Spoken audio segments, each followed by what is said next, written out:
لہذا آپ کے شاید علم میں ہو کہ جب پہلی مرتبہ ہندوستان میں امام الہند حضرت شاہ ولی اللہ دہلوی رحمۃ اللہ علیہ نے فارسی میں ترجمہ کیا تو بعض علماء نے ان کے خلاف باقاعدہ شورش برپا کی کہ آپ نے ایک غلط کام کیا ہے، قرآن مجید کا ترجمہ نہیں ہونا چاہیے، اس لیے کہ ترجمہ اصل نہیں ہوتا۔ آپ یقین کے ساتھ کبھی نہیں کہہ سکتے کہ آپ نے ایک زبان کے مفہوم کو دوسری زبان میں جو کا تو ادا کر دیا۔ بہرحال ان دونوں کتابوں کے بارے میں ان کے اپنے ماننے والے اس بات کا اعتراف کرتے ہیں کہ وہ اصل کتابیں کہیں نہیں ہیں، اور دنیا میں سب نے تسلیم کیا ہے کہ قرآن واحد کتاب ہے،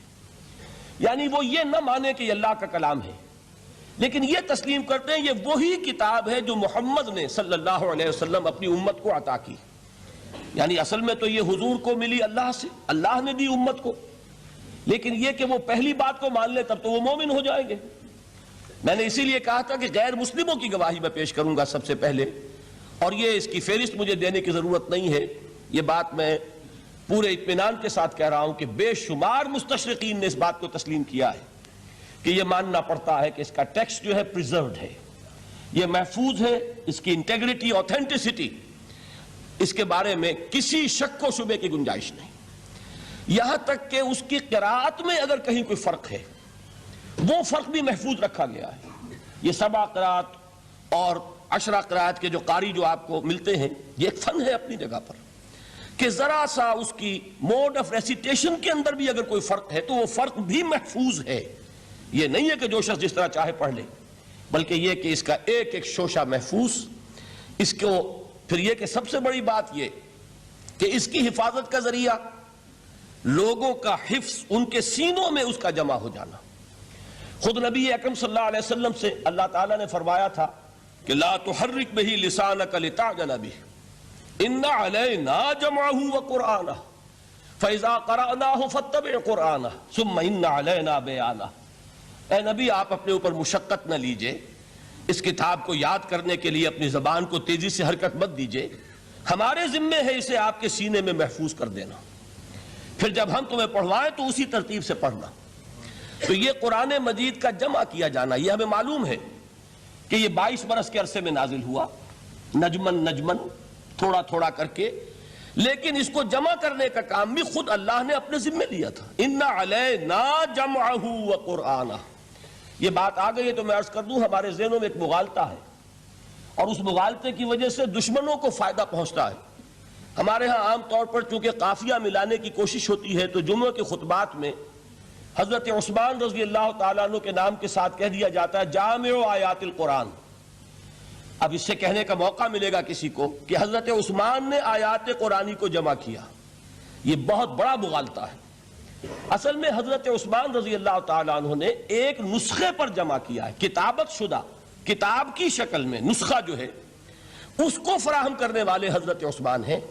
ورنہ جمع تو اللہ نے کیا محمد کے سینے میں صلی اللہ علیہ وسلم۔ جمع قرآن کا معاملہ اللہ نے اپنے ذمے لیا، یہ خود حضور کے ذمے نہیں چھوڑا، نہ صحابہ کے ذمے چھوڑا، بلکہ یہ کہ ان علینا جمعہ وقرآنہ، ہمارے ذمے ہے اس کو جمع کرنا اور پڑھوا دینا۔ پڑھوانا ظاہر بات ہے بغیر ترتیب کے ممکن نہیں، اور احادیث میں آپ نے سنا ہوگا کہ بارہا یہ بات آپ کے سامنے آئی ہوگی کہ حضور ہر رمضان مبارک میں قرآن مجید کا دور فرماتے تھے حضرت جبرائیل کے ساتھ،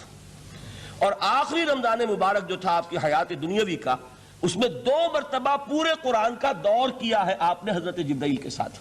اب ظاہر بات ہے جب قرآن کا دور ہوا ہے تو کیا وہ غیر مرتب تھا؟ وہ جمع ہو چکا تھا، مرتب ہو چکا تھا، البتہ حضور کے سینے میں سب سے پہلے جمع کیا گیا، اور قرآن اولاً جو جمع ہوا ہے وہ صحابہ کے بھی سینوں میں جمع ہوا ہے۔ وہ کتابت کی شکل میں ایک کتاب کی صورت میں موجود نہیں تھا حضور کے انتقال کے وقت، بلکہ جمع تھا صحابہ کے سینوں میں،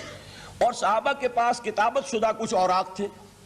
کسی کے پاس اونٹ کی یہ شانے کی ہڈی جو ہوتی ہے بہت بڑی اور چوڑی ہوتی ہے چپٹی، اس پر لکھی ہوئی صورتیں ہیں، کسی کے پاس جھلیوں پر لکھی ہوئی، کاغذ بہت نایاب تھا،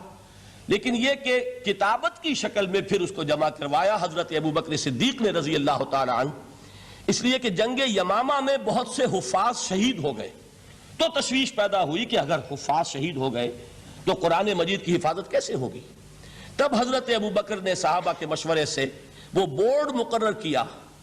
اور ان میں جو حضور کے زمانے میں کتابت وحی کی ذمہ داری ادا فرماتے تھے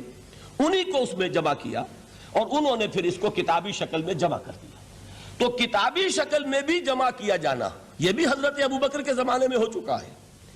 البتہ حضور نے ایک رعایت دی تھی، چونکہ آپ کو معلوم ہے، آپ اس علاقے میں رہتے ہیں، کہ عربی زبان جیسے کہ ہر زبان کا معاملہ ہے کہ ہر بڑی زبان میں پھر نیچے بولیاں ہوتی ہیں، کولوکیل۔ وہ جو کولوکیل جو بولیاں ہیں ان میں مختلف طریقے سے لوگ پڑھتے تھے۔ اس سے پھر یہ اندیشہ ہوا کہ یہ مختلف لہجے اگر رہے تو اس سے بھی پھر قرآن کے بارے میں اختلاف ہو جائے گا۔ تو حضرت عثمان رضی اللہ تعالیٰ عنہ نے پھر قرآن مجید کا ایک اوتھینٹک نسخہ تیار کیا کہ اب صرف یہی نسخہ دنیا میں رہے گا، اور باقی سارے نسخے جو ہے ان کو تلف کر دیا گیا، تاکہ اب وہ لہجے کا کوئی اختلاف جو ہے وہ بھی باقی نہ رہے۔ اور اس کے 4 نسخے تیار کیے گئے، اور وہ نسخے آج بھی دنیا میں موجود ہیں۔ ان میں وہ نسخہ بھی ہے کہ جس پر خود حضرت عثمان رضی اللہ تعالیٰ عنہ کی خون کے دھبے موجود ہیں، کیونکہ وہ شہید کیے گئے ہیں۔ تو وہ ایک نسخہ جو انہوں نے اپنے پاس رکھا ہوا تھا وہ اس کی تلاوت فرما رہے تھے۔